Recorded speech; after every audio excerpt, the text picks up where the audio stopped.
ini kan Kasa sudah berjalan selama sepanjang 10 tahun. Ya kan, untuk yang tadi Kasa bilang banyak naik turunnya. Sebetulnya itu apa ya?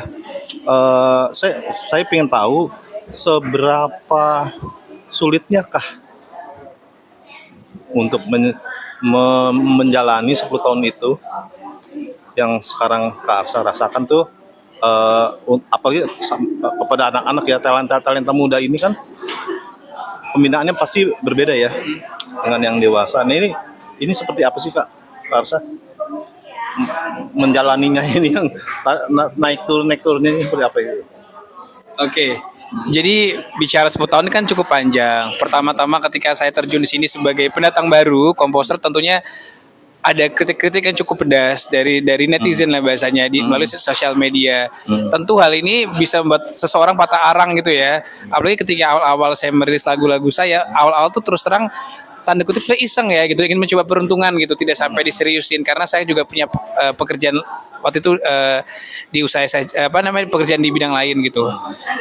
Lalu akhirnya disemangati oleh keluarga saya, sahabat-sahabat saya, dan ditemukan oleh partner-partner musik yang tepat, saya tetap semangat untuk mengejar mimpi-mimpi saya. Tapi sampai situ nggak cukup, karena misalnya untuk penyanyi anak saya, kesulitannya apa sih? Kesulitannya adalah wadah bagi penyanyi-penyanyi anak saya untuk bisa berkreasi.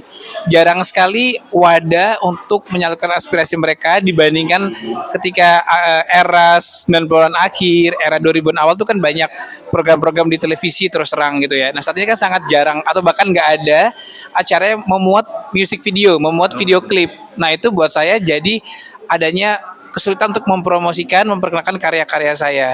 Tapi pelan-pelan penyanyi-penyanyi anak saya pun ternyata malah diapresiasi. Tentunya selama 3 tahun terakhir karya-karya saya berturut-turut masuk nominasi AMI Award ya dari 2001, 2022 dan 2023. Selain itu karya-karya saya pun juga banyak yang akhirnya dipercaya oleh penyanyi-penyanyi lain di luar manajemen saya untuk menjadi single mereka. Tentunya pada akhirnya kesulitan-kesulitan itu bisa terkikis pelan-pelan karena banyaknya dukungan dan alhamdulillah pelan-pelan nama saya mulai perlahan naik ke permukaan industri seperti itu. Situasi itu Kak Arsa, apakah itu karena komposisi yang Kak Arsa buat lagu teman-teman itu jadi terkesan lebih mewah, lebih seperti sebuah karya-karya festival yang istilahnya dari sisi komersilnya mungkin tidak terlalu ya, tapi dari sisi komposisi lagu tuh terasa berbedanya di situ Kak. Ya. Seperti apa? Hal itu juga menjadi pertimbangan saya. Jadi saya tentunya kalau mendapatkan saran itu tidak langsung sakit hati ya, karena ada beberapa orang-orang yang memberikan kritik pun yang konstruktif, membangun gitu. Tapi bicara festival pun juga sebenarnya meskipun berpengaruh, saya tetap akan konsisten akan satu hal nih, yaitu bahwa karya saya tuh diproduksi dengan baik gitu ya. Nah balik lagi nanti ke masyarakat seperti apa. Ketika misalnya terlalu berat, saya pasti akan menyesuaikannya di single-single selanjutnya. Itu. Nah yang lucu justru kalau di karya anak-anak nih, karya anak-anak malah banyak yang suka dengan karya saya dari Surabaya, dari Jember, dari Jawa Barat, Jawa Tengah. Itu karena lagu saya susah. Kenapa mereka malah suka? Karena anak kecil saat ini jarang yang suka menyanyikan lagu anak-anak. Alasannya lagu dewasa tuh seru, lagu susah ditaklukkan. Tapi akhirnya di tahun ini terutama banyak banget yang mengcover lagunya Khairul, lagu Pinky karena dianggap lagu yang susah. Akhirnya vokal coachnya penasaran gitu kan, ingin lagunya Karsa susah-susah nih harus di cover. Nah ternyata festival itu yang satu sisi menjadi kurang komersil, disukai dan dinyanyikan oleh banyak orang di beberapa tempat. Bahkan satu fakta yang menarik, baru tadi siang ada komunitas penyanyi anak di Surabaya insya Allah akan membuat lagu tribute to Arsya melalui suatu konser di bulan Oktober tanggal 19. Surprise banget dong Kak. Surprise banget, baru hari ini. Bener-bener baru hari ini tadi. Jadi sekaligus hadiah 10 tahun ya. Betul. Ya. Karena buat seorang komposer tuh apresiasi sekali ya. Lagunya dibuat seperti tribute to Arsya tuh wow luar biasa. Tapi kalau secara egois, secara prinsip atau filosofi itu dengan 10 tahun berkarya itu apakah sudah pantaskah untuk menerima tribut begitu Kak? Kalau dari sisi Kak Arsa. Berat banget pertanyaannya. Oke. Kalau menurut saya Pantas. Oh. Kenapa? Gini, setiap orang itu punya masanya sendiri untuk menuju puncak. Ada yang cepat menuju puncak, ada yang bertahun-tahun, ada yang perlu perjuangan lebih gitu. Buat saya mungkin kategori yang kedua. Lagu saya tidak langsung yang hits Iya, gitu. betul. Tapi ternyata banyak sekali yang mengapresiasi karya-karya saya. Banyak yang melakukan direct message ke saya, ngefans sama karya-karya saya gitu. Terutama di kota Surabaya itu. Sampai dibuatlah konser tribute to Arsya. Buat saya itu pantas karena ya emang karya saya selamanya bersaudara adalah karya saya ke-57 di industri. Jadi cukup panjang gitu ya sebenarnya. Cukup banyak juga ya. Cukup banyak gitu. Bukan lagu-lagunya. Yang rilis ya gitu. Karena bicara yang belum rilis masih banyak sebenarnya Oh gitu. gitu. Jadi seberapa banyak nih stok Stok lagu ya. lagu yang Karsa punya? Di bank lagu saya 100-an ada. Maksudnya ya. Ya 120 lah ya. Maksimal 120. Mungkin ini pertanyaan terakhir dan sangat mendasar ya. Sebenarnya apa sih yang menggerakkan Kak Arsa untuk mengkomposisi lagu jadi lagunya jadi kesannya susah, mahal, mewah gitu Kak Arsa. Yang aku rasakan ya, yang aku dengar sih begitu. Seperti apa Kak Arsa?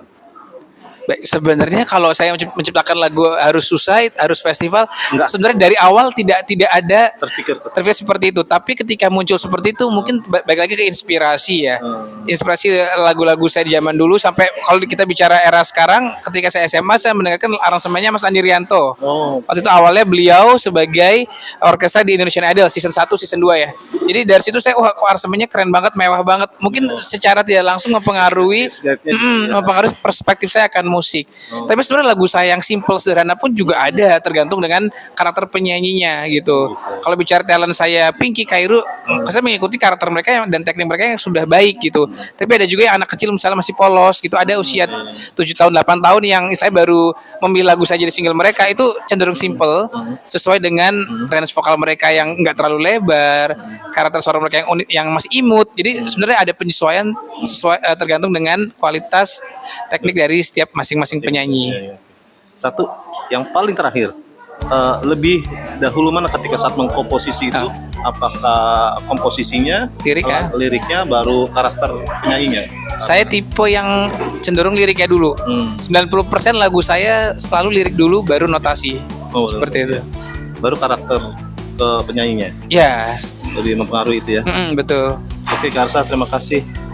Selamat juga untuk 10 tahun ya. Sama-sama. Alhamdulillah. Thank you. Jangan di zoom gitu dong, lucu jadinya.